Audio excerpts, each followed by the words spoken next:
Yeah, of course. Can you talk a little bit more about the Panama history? I think that's important for people to understand. Obviously, Noriega was not in any type of Chavista tradition. He was a very right wing, he was a primary CIA client. But there is similarities in this scenario. Sure. I mean, people should check out, I forget the documentary name, but there's a really great documentary about the Panamanian invasion. And it's just interesting that, the world changed after 9/11, 3,000 Americans died, and now we're in this perpetual global war on terror. And the vast majority of Americans have no idea about the US invading Panama, killing at least 3,000 Panamanians. They're still finding mass graves to this day. It's absolutely despicable. This is just one of many crimes from the U.S. empire and its sordid history. But yeah, I mean, Manuel Noriega was a long-standing U.S. ally, drug trafficker, quote unquote. He was charged in, I think, some Florida court for narco trafficking. And this was all stuff that he said was with open collaboration and knowledge of the U.S. All of the things that he was doing was when he was a useful ally, right? Just like Saddam Hussein. I mean, his usefulness expired. And that's when the bounty was placed on his head. I think at that point in 1989, it was a $1 million bounty. And it's just unbelievable that that was actually used to invade a country, to invade this country and just wantonly kill civilians. And then they arrested Noriega, put him in jail. And I mean, it's just disgusting, Michael, because the whole narco trafficking scheme has been this long-standing debunked U.S. policy that's levied against leftist leaders, not Noriega necessarily, but Maduro specifically. And it's completely debunked. It's even been debunked that Venezuela is some sort of narco trafficking regime by like right-wing think tanks in D.C. Like pro-opposition think tanks have debunked this. And we all know that Colombia, the military outpost of the U.S. empire, is the narco trafficking regime. Uribe was listed as like just from U.S. officials, the former president who's now closely allied with Ivan Duque, the current president, as like narco traffickers. This is absolutely documented. I was on the front lines of the drug war in Colombia. I've documented this extensively for Empire Files. That's why it's so audacious and absurd to actually claim that Venezuela is the one who's the narco trafficking regime when the U.S.'s greatest ally that produces the world's most cocaine and the U.S. consumes the world's most cocaine is Colombia. Right.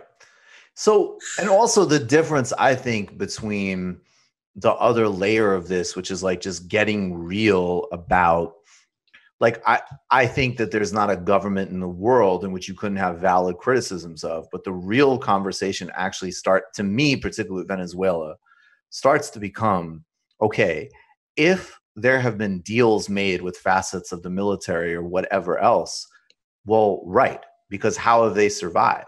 Like the governments in Latin America that have played by rules in a much friendlier way have been destroyed by the United States and capital interests in their own countries. So even if you're on like some type of liberal kick of being preoccupied with like the challenges that these governments face, you still have to look at the pressure from outside that is creating that context.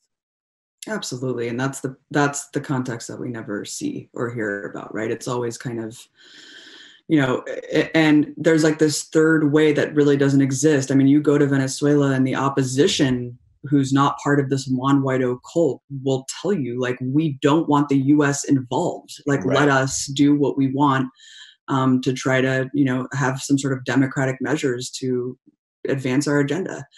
So I think the vast majority of Venezuelans can all unanimously agree. And this is the same thing in Cuba when I was there just doing man on the streets. A lot of people had a lot of criticisms for the government, but the one universal thing, the message to Americans was, please stop these criminal sanctions. We can't get medicine. Right. And, all these think pieces from all the kind of neoliberal establishment blob from across the political spectrum just bemoans whether it's Iranian incompetence or China's belligerence and the Communist Party's failures and stuff. It's just like no one ever talks about what the U.S.'s role is in terms of criminal sanctions, upending economically, especially in Cuba and Venezuela. So it's tiresome. It's tiresome because it's not honest. Yeah, it's Um, totally dishonest, and it's babyish and delusional, and it's also like, I don't know, like just have the capacity to think outside of yourself for 30 seconds. And anybody would be pissed off by the idea of a bohemian, like just another country harassing you and bothering you and setting the template for your policy. And you see this, I mean, you see this, I know, obviously, and I've had conversations about, you know, Gaza. It's like, yeah, I'm sure, like, and listening to people like, well, Gaza doesn't have like pride parades. It's like, well, okay. I mean, first of all, maybe they would, and like a trajectory that wasn't like filled with death and destruction every day by Israel. But like, what an incredible, dilute. And I think, and I just want to actually make this specific because I was talking about China earlier. And China's more complicated. But what's interesting to me about the China case is like, we can point out the hypocrisy and the bullshit of the conversations about Latin America or the Middle East or whatever. And that's all true. And that's very important for us as Americans to do. But in China, it starts to become different because they're a peer competitor and they can just be like, so, like, who gives a fuck what you think? And that is really making people in like the DC world lose their heads because there's no like respect to it that people have to like kind of pretend that they have, right? Oh yeah, this whole pandemic is just opening golden opportunities for all these neocons and establishment figures that have just salivated over the potential war with China because we know that's an inevitability. As you said, it's a huge economic competitor, and all of this anti-China rhetoric kind of ramping up, it translates into policy, and it will translate into policy. And that's, whether that's stalling supply chains of essential pharmaceuticals and medical supplies, it's outrageous. Meanwhile, you have Senator Tom Cotton out there just saying the craziest shit I've ever heard. And he was saying it before Chinese officials were pontificating whether or not this was like a US bioweapon. Tom Cotton was out there on the news just talking about this all the time. So, right. All this shit is part of an information war that's going to translate into real policy that is scary because it's putting us in a new Cold War with China. And it's a dangerous time because we need global cooperation and international solidarity right now. Let's talk about just about Iran for a few minutes. That is one of the most brutal points of this economic war. There's been some moves. Bernie Sanders has signed a letter with AOC and some other people about lifting them. The reporting is that Mike Pompeo actually sees this as a great opportunity.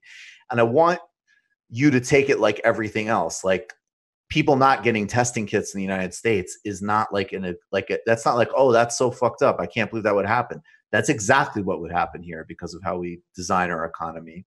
And Mike Pompeo seeing an almost genocidal policy against Iran as an opportunity, that's our Iran policy. Well, we know how much Mike Pompeo loves the apocalypse. So he has an apocalyptic worldview when it comes to other countries. And he, as well as other crazy ass people in the Trump administration, are seeing this global pandemic and disregarding the need that we all need to cooperate together. And mind you, like Iran, even just like with the interests of the US to curb this globally, like you would think that they would just limit sanctions just because like, okay, well, if people in Iran have it, like they're inevitably going to spread it to other countries, but like they can't, they're so short-sighted. And I think this really reveals the hand of the empire. It exposes what the true intent of sanctions are. This is an imperialist's dream.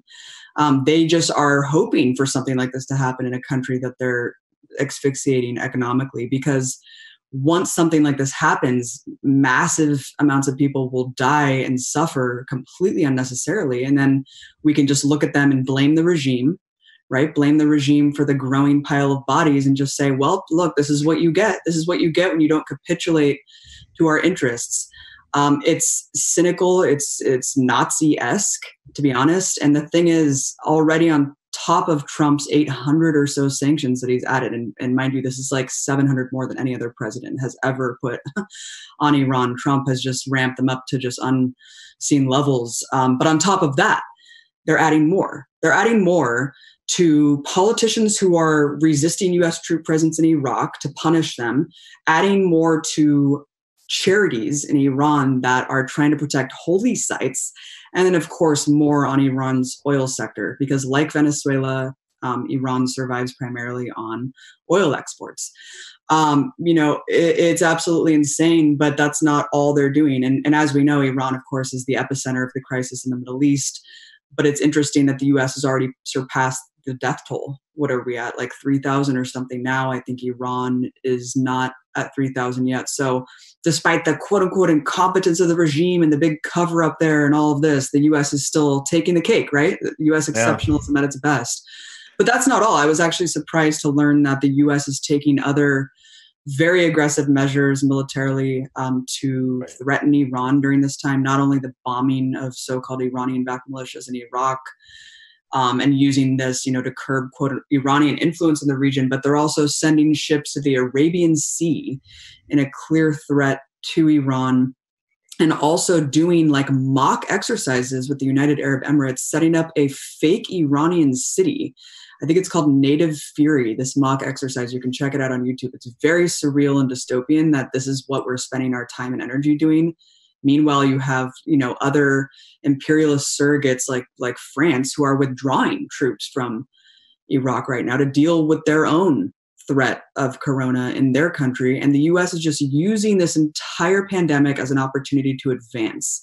And it is quite shocking how much death is being carried out around the world. This doesn't just stop and start with Iran and Venezuela right now, Michael. I mean, it goes on to Yemen, where the U.S. Saudi coalition just bombed the shit out of Yemen, and it just goes on and on and on. It's really unbelievable. But I mean, this is what the U.S. empire does. You just watched a Michael Brooks show video. Subscribe to get them all. Why wouldn't you? Don't be foolish. Click subscribe below and become a patron as well. Patreon.com/TMBS. Thanks, everybody.